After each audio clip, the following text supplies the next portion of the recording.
Attention, all space truckers, colonial marines, and synthetic milk enthusiasts.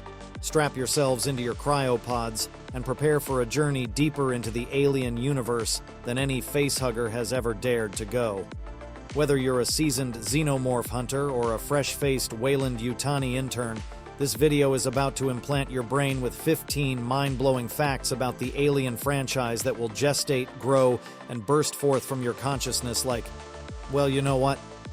From the claustrophobic corridors of the Nostromo to the sweeping vistas of LV-426, from practical effects nightmares to CGI dreamscapes, we're going to uncover secrets that even the most devoted fans might have missed.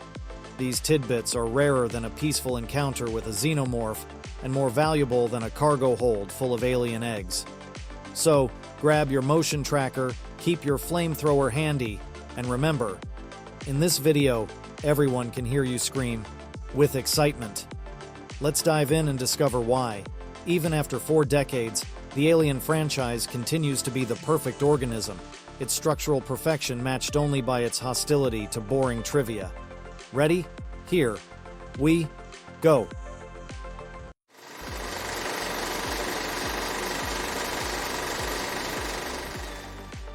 Remember Corporal Hicks, the ruggedly handsome space marine who survived the xenomorph onslaught in Aliens?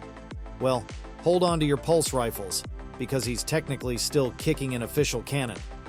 That's right, the much-maligned video game Aliens Colonial Marines resurrected our favorite scarred soldier faster than you can say game over, man. The game reveals that Hicks pulled a sneaky maneuver worthy of a chest-burster, waking up from hypersleep before the events of Alien 3 and swapping places with some other poor sap. While this revelation should be more explosive than alien blood on a spaceship hull, the game was so universally panned that most fans choose to ignore it, harder than Weyland-Yutani ignores basic safety protocols.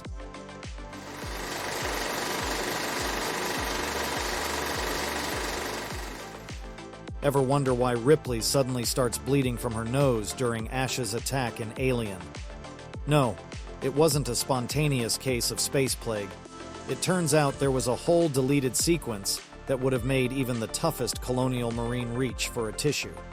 Picture this. The crew, in their infinite wisdom, decides to try and blast the alien into the cold vacuum of space. Naturally, this plan goes about as well as using a flamethrower in a methane atmosphere. The creature escapes, but not before its acid blood burns a hole in the ship's hull, causing a rapid depressurization. This leaves the entire crew with nosebleeds that would make even the most seasoned Nostromo engineer queasy. While the scene was cut faster than a xenomorph's tail through human flesh, Ripley's nosebleed remained as a gory little souvenir. It's like the franchise was saying, we may not have budget for the big scene, but we've got plenty of fake blood.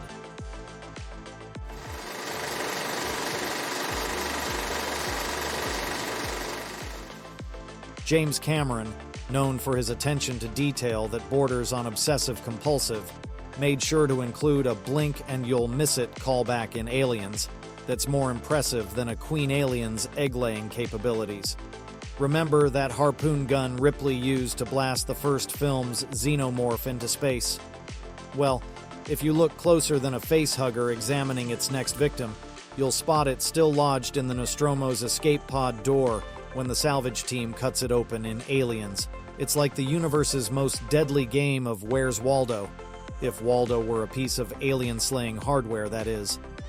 This level of continuity is so meticulous, it makes you wonder if Cameron spent more time studying the original Alien than the Weyland-Yutani Corporation spent studying xenomorph biology. Now that's dedication that would make even an android proud.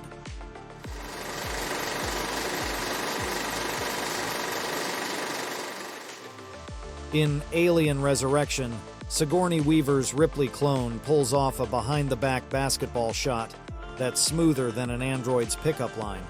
But here's the kicker.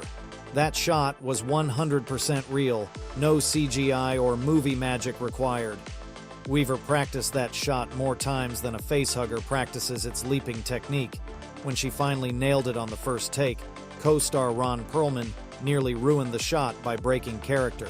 his jaw dropping faster than Colonial Marine's life expectancy on LV-426. It just goes to show, whether you're battling xenomorphs or sinking impossible baskets, Sigourney Weaver is the queen we deserve. Eat your heart out, alien queen. Not literally, please.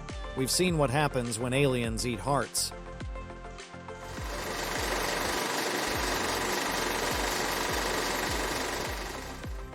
Imagine a universe where the xenomorph was played by everyone's favorite walking carpet, Chewbacca himself. Before settling on the impossibly lanky Balaji Badejo, Ridley Scott considered Peter Mayhew for the role of the alien. Picture the xenomorph letting out a Wookiee roar instead of that spine-chilling hiss. It would have been less, "In space, no one can hear you scream," and more, "In space, no one can understand your growls."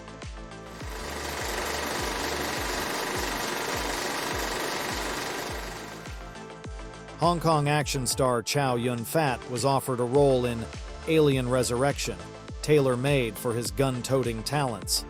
Alas, his manager thought the part was smaller than a chest-burster before lunch and turned it down. The galaxy missed out on seeing Chow dive in slow motion while dual-wielding pulse rifles against xenomorphs. Talk about a lost opportunity more tragic than the Nostromo's self-destruct sequence.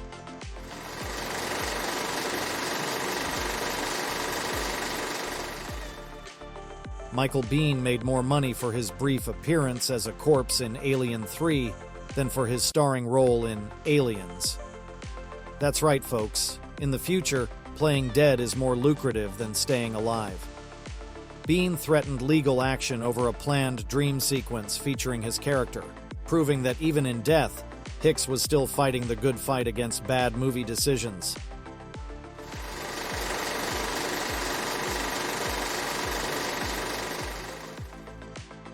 John Hurt wasn't the original Kane. Actor John Finch started filming but had to be rushed to the hospital due to a diabetic episode. Hurt stepped in faster than a facehugger latches onto its victim.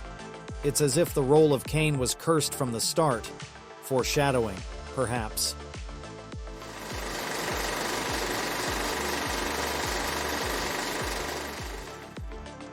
Joss Whedon hated what became of his Alien Resurrection script more than Ripley hates xenomorphs. But like a chestburster emerging from disaster, this disappointment gave birth to Firefly. The ragtag crew of Serenity evolved from the mercenaries of the Betty. Who knew that from the acid blood of cinematic disappointment, a cult TV classic would emerge?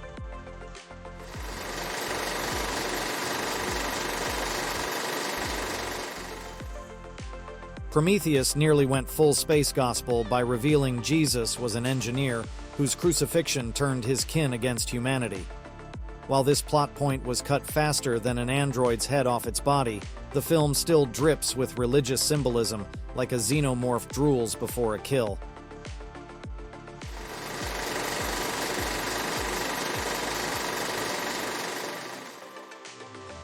Alien Resurrection originally starred a clone of Newt instead of Ripley. Fox executives changed their minds faster than a xenomorph can scurry through air vents. Sigourney Weaver was lured back with a paycheck big enough to buy her own Weyland-Yutani corporation.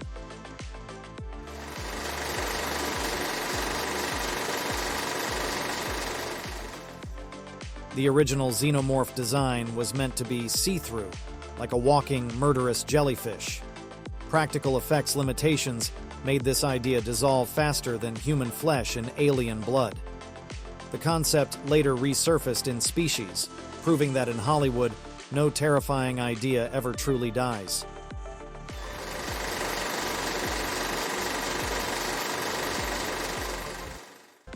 In AlienVsPredator, the ancient pyramid where the action unfolds is more than just a battleground. It's a giant, deadly puzzle box. The filmmakers drew inspiration from real-world historical sites and puzzles to create this intricate set piece. The pyramid reconfigures itself every 10 minutes, shifting its internal structure like a massive Rubik's Cube. This design isn't just for show, it's integral to the Predator's rite of passage hunt. The constantly changing layout keeps both human characters and audiences on their toes, adding an extra layer of tension to the Alien on Predator action. Interestingly, the pyramid's hieroglyphs aren't just random symbols.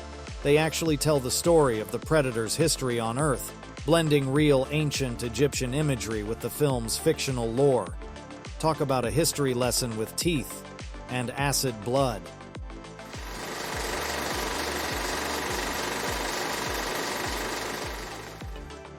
In the original Alien, the xenomorph was supposed to be slowly dying by the film's end, explaining its sluggish behavior.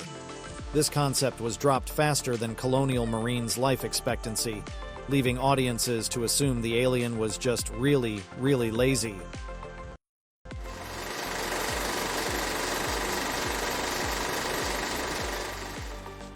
In a twist worthy of a xenomorph's twisted DNA, Meryl Streep made a secret, uncredited appearance in Alien 3, sort of.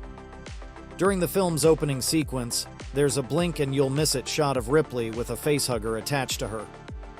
Here's the kicker. The special effects team borrowed a prosthetic cast of Streep's face from the production of Death Becomes Her, which was filming nearby, to create this shot. So technically, that's Meryl Streep's face under the facehugger, not Sigourney Weaver's. This bizarre crossover happened because both films were in production at the same time, and the effects team needed a quick solution for the brief shot.